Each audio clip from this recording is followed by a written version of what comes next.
몇 해 전에 어느 기관에서 청소년의 꿈을 스케치하다라는 내용으로 고등학생들을 대상으로 설문조사를 했습니다.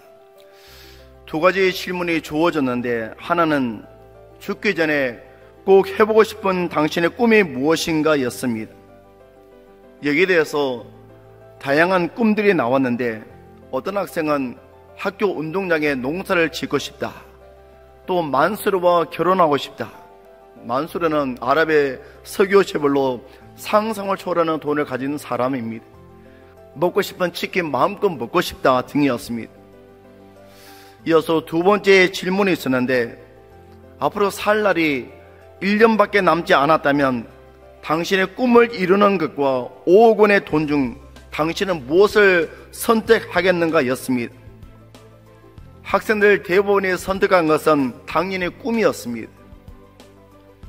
그런데 조사팀에서 이 질문을 당시 학생들이 아버지들에게도 동일하게 물어보았습니다.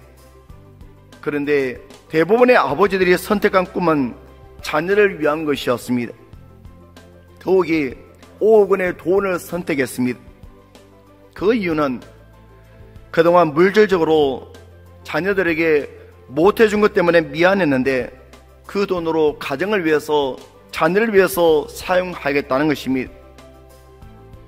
아버지들은 자신의 꿈보다 가족의 꿈과 자녀의 꿈을 먼저 생각했습니다. 그런데 이런 부모님들의 마음과 달리 우리 주변에는 부모로 인해 갈등이 있고 아직도 부모를 용서하지 못하고 상처로 괴로워하는 분들도 있습니다. 이 자리에 혹시 이런 문제를 가지고 있는 분이 있다면 하나님께 대한 신앙으로 해결할 수 있기를 원합니다.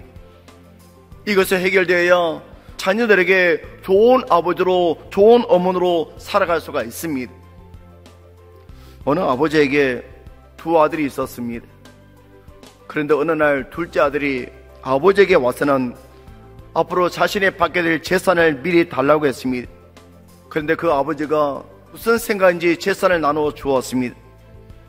그러자 둘째 아들은 아버지를 떠나 먼 나라로 갔습니다.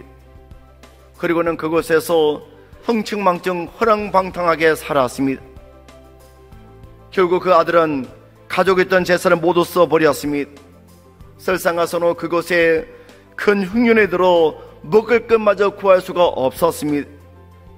결국 그 아들이 궁핍한 속에서 자신의 잘못을 깨닫고 아버지에게로 돌아온다는 내용입니다.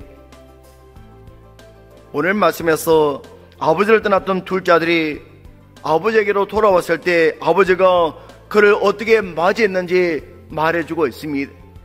이에 일어나서 아버지에게로 돌아가느라 아직도 거리가 먼데 아버지가 그를 보고 측은히 여겨 달려가 목을 안고 입을 맞추니, 여기서 우리는 집 나간 아들 향한 아버지의 마음을 알 수 있습니다.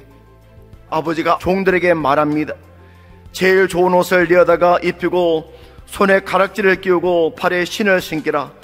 그리고 살찐 송아지를 끌어다가 잡아라. 우리가 먹고 즐기자.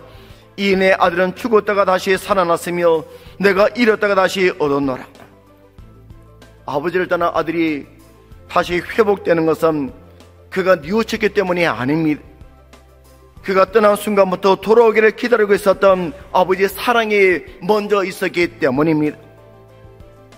예수님은 오늘 탕자 이야기에 나오는 아버지의 모습을 통해 우리에게 부모님의 마음이 어떠한지 말씀하셨고, 궁극적으로는 우리의 영원한 아버지이신 하늘 아버지의 모습을 보여주셨습니다. 그리고 이 이야기 속에 나오는 아들이 어쩌면 과거 우리의 모습이었습니다. 그러나 하나님께서는 그런 날을 결코 포기하거나 버리지 않으시고 기다렸습니다. 우리는 놀라운 하나님의 사랑을 받은 자들입니다. 값으로 계산할 수 없는 하나님의 은혜를 받았습니다. 그러므로 우리 모두가 주신 말씀을 기억하고 우리에게 부모님을 주신 하나님의 은혜에 감사할 뿐만 아니라 부모님께 효도하며 살아갈 수 있는 우리 모두가 되기를 간절히 축원합니다.